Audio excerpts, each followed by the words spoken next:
Le 2 août, la RDC commémore le Génocide, le génocide perpétré pour des gains économiques. Vous êtes du FCC. Vous vous sentez concerné ou pas par cette commémoration? Madame Assengou, je n'ai pas attendu qu'on puisse créer le mot Génocide pour en parler.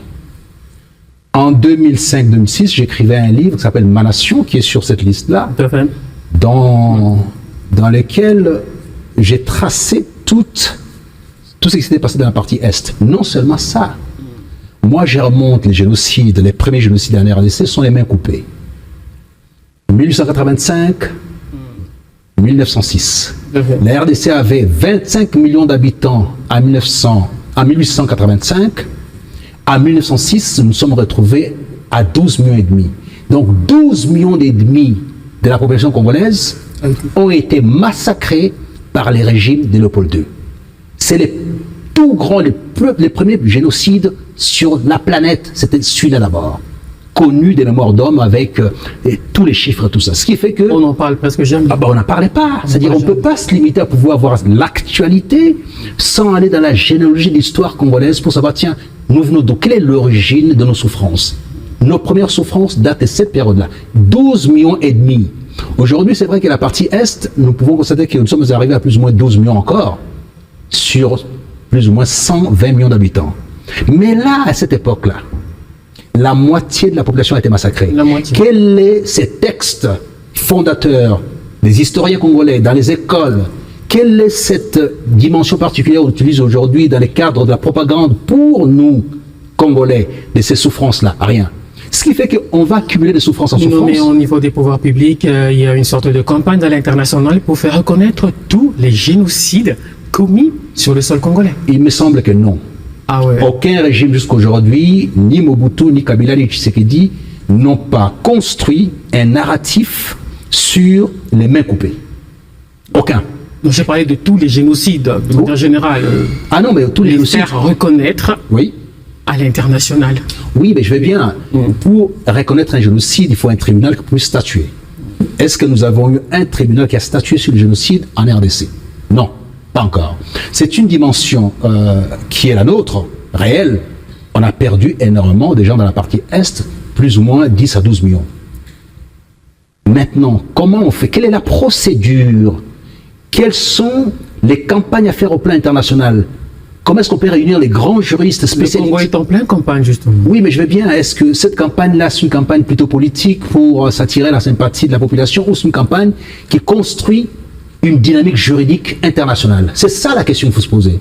Et ce travail des mémoires qui doit non seulement rappeler qu'il se passe des choses dans la partie Est, il s'est passé des choses dans la partie Est, mais il s'est passé aussi dans la forêt équatoriale. Donc c'est la deuxième fois que nous subissons des crimes sur notre territoire. Et d'ailleurs, en Europe, tout le monde sait que les précurseurs d'Hitler, c'est Léopold II. C'est inscrit partout. Est-ce qu'on en parle ici? On n'en parlait pas. Parce qu'on doit faire des yeux doux à la Belgique et tout ça, alors que la Belgique a commis des crimes extraordinaires ici, très graves. Donc on a laissé passer ça. On ne portait pas ça à bras-le-corps, chevillé au corps pour dire nous avions un problème avec les Belges, on doit régler ces problèmes. Comment le faire? Comment les régler? Mais par où commencer? Par où commencer? C'est-à-dire que nos historiens doivent faire leur histoire. Il m'en souvient, Elie Kambokolo avait fait un reportage extraordinaire à l'époque sur Arte. On aurait pu sauter sur l'occasion pour dire voilà, qu'on puisse réunir nos juristes et nos diplomates pour voir comment est-ce qu'on construit un narratif qu'on porte cette affaire aux Nations Unies. Qu'est-ce qui s'est passé aujourd'hui avec l'histoire de la tête négrière? C'est porté par les Ghana. Les Ghana viennent d'obtenir la reconnaissance de la traite des Grecs comme étant les plus grands crimes de tous les crimes que l'humanité ait connus. C'est les Ghana. Ils ont fait un travail. Parce que ces gens sont sérieux. Ces gens sont les anglo-saxons, c'est-à-dire qu'ils pensent, ils réfléchissent, ils construisent sans état d'âme, sans ce côté partisan, politicien, de l'idéologie, c'est pas moi, c'est l'autre, donc je ne peux pas le faire. Ils ne sont pas là-dedans.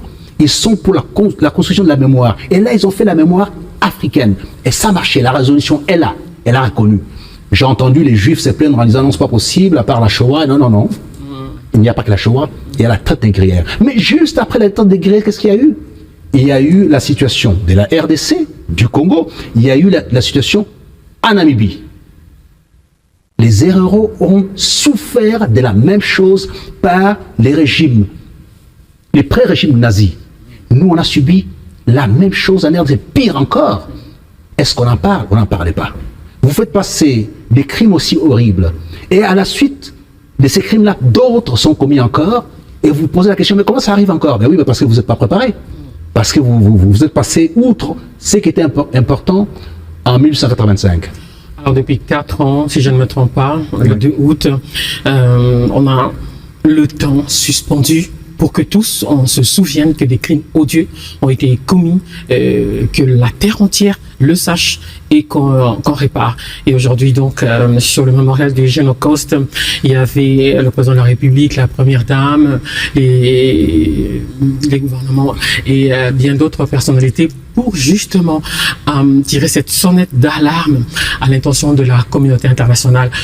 Pour vous, c'est pas suffisant à vous entendre parler? Ce n'est pas suffisant, je suis désolé, je l'ai redit, c'est pas suffisant. Quels sont les auteurs congolais qui ont écrit sur les textes sur cette situation-là? Quels sont les juristes congolais qui ont travaillé sur ça avec une proposition au niveau des Nations Unies d'un tribunal spécial par rapport à la RDC, construit comme ça, avec la propagande, des affiches, tribunal international sur ça?